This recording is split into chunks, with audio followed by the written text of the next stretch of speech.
The headlines and our top focus. The Israeli army has stated that one of its soldiers has been killed during a ceasefire violation by Hamas.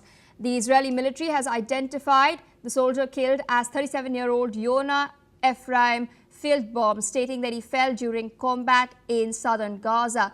This comes as Israel has launched strikes accusing Hamas of violating the truce.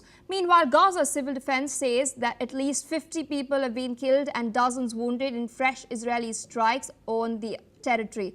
Officials, meanwhile, say that rescuers are still pulling bodies from under the rubble after at least 3 airstrikes hit just hours after Israeli Prime Minister Benjamin Netanyahu had ordered intense new attacks, accusing Hamas of violating the truce. Israel's military says that Hamas is staging a false recovery of a hostage remains, claiming that the group buried and uncovered partial remains of Ofer Zarfati before handing them to the Red Cross. The ICRC says that its team attended in good faith, unaware of any prior burial, and calls the event unacceptable. However, Hamas has denied attacking Israeli troops and insists that it remains committed to the ceasefire, but is now postponing the handover of another hostage body, blaming Israeli violations and warning that any escalation will hinder search and recovery efforts. With us on the broadcast is Dr. Punsara Amarasinghe from the Kotalawala Defence University, joining us from Colombo in Sri Lanka. Thank you so much for taking our time and speaking to us on NewsX World.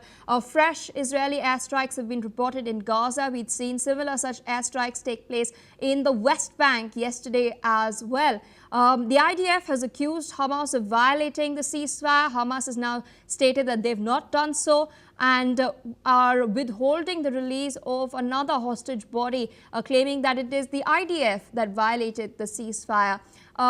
In the midst of all of this, we've also seen Trump come out and make a statement stating that Israel's attacks are justified if any of its soldiers are killed. What do you make of this recent escalation that is taking place? Could it spiral out of control, or would both parties come back to the ceasefire and the deal that has been chalked out in Egypt's Sharm el-Sheikh?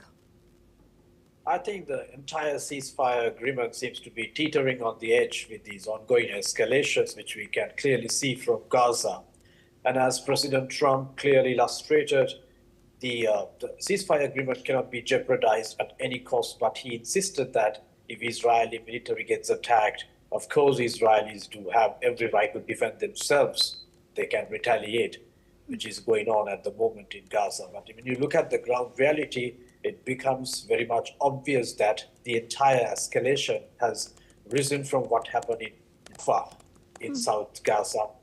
As you clearly pointed out, there was an incident, and Israelis have acknowledged that one soldier has lost his life as a result of the Hamas attacks. So when you look at all these problems in depth, so what comes to the fore is that the rationale behind ceasefire agreement is getting gradually tense. Both parties are supposed to commit themselves to safeguard the conditions, as they promised at the very outset.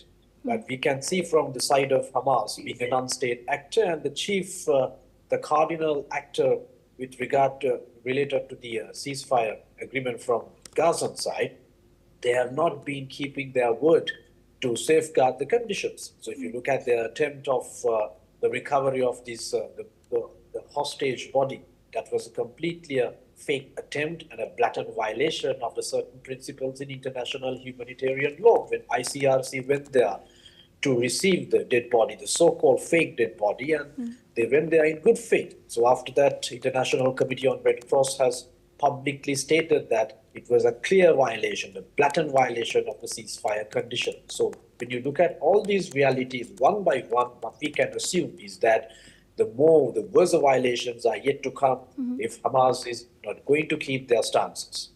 Indeed, and we have seen Israel has upheld its end of the deal by releasing about 2,000 Palestinian prisoners that were lodged in Israeli jails. Meanwhile, Hamas has yet to realize its own commitments as far as what was chalked out in the first phase is concerned. Do you think Hamas is stalling in the recovery of the bodies? Because they've claimed that some of the bodies are buried under rubble due to Israeli airstrikes. And in fact, we do know that heavy equipment has been allowed from Egypt under a team of Egyptian officials now supervising the recovery process of the hostages' bodies. If Hamas is stalling, in your assessment, why so? I think we need to understand the practical truth. The stark truth behind the episode is none other than the self-destruction of Hamas by themselves. Because, they've been fighting with the state of Israel for past 2 years, and most of the Hamas fighters who took the hostages to Gaza and those who were buried in in Gaza are being eliminated by now. So I'm sure that if you have gone through the statement made by the Hamas, the chief negotiator, so he clearly mentioned that most of the Hamas actors who were involved in the occupation of the detention of the hostages are dead and gone, right? So they actually don't know the whereabouts of these dead bodies. So this is kind of one of the biggest technical loopholes, the technical failures that Hamas is facing at the moment. Indeed, I request you to stay on with us as we're shifting our focus away from the Middle East towards what's happening in Europe.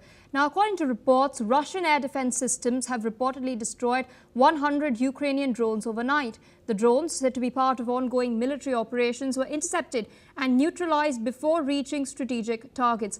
Officials have not confirmed any casualties or material damage resulting from the attacks. But of course, the intensity of fighting of the conflict on the front lines between Russia and Ukraine continues, with both sides now reporting significant military engagements. Still with us on the broadcast is Dr. Amar Singh. We'd earlier seen, in fact, Ukraine highlighting that it had lost one of its key cities, Pokrovsk, yesterday as well to the Russian troops. This escalation has been taking place. Drones have been fired. Missiles are still raining down on both sides, and it's civilians who've been caught amongst all of this. At the same time, we're also seeing the European Union trying to provide some sort of relief to Ukraine through using frozen Russian assets in order to pump money. Do you think this would really help in the short term, or is it more of a long-term plan? I think you need to realize that the Ukrainian defensive has been one of the most spectacular events in the military history, right? So they penetrated the invaders' terrain in a most successful manner. And when you go to Moscow, you can clearly see now that Moscow stands as a no-drone zone since the very first time they were attacked by the Ukrainian drones in 2023 May. Up to now, there have been a level of the drone attacks many times at unprecedented level.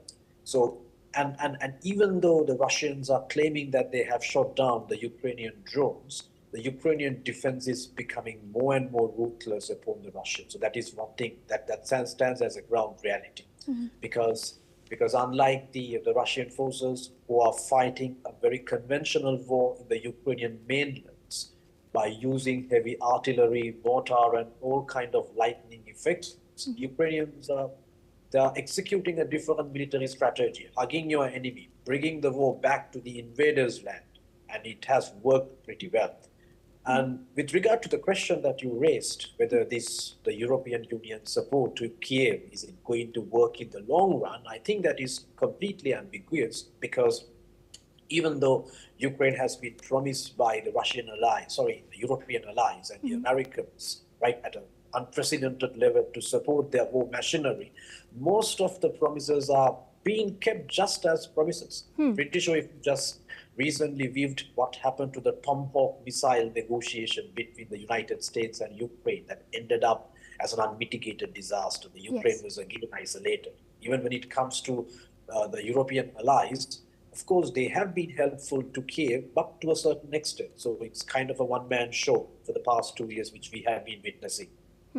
Indeed, and we've seen a fresh statement by Zelensky. He was speaking in Kyiv alongside the Dutch Foreign Minister.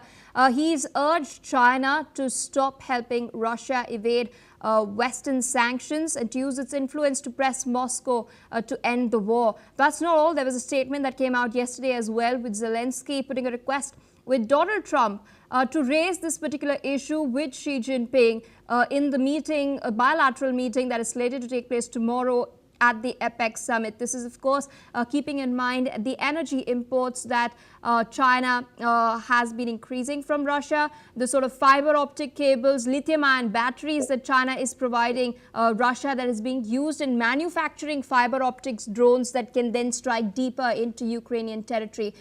Do you think Donald Trump would raise this, or China would agree to anything? Because, of course, they have their own interests in play.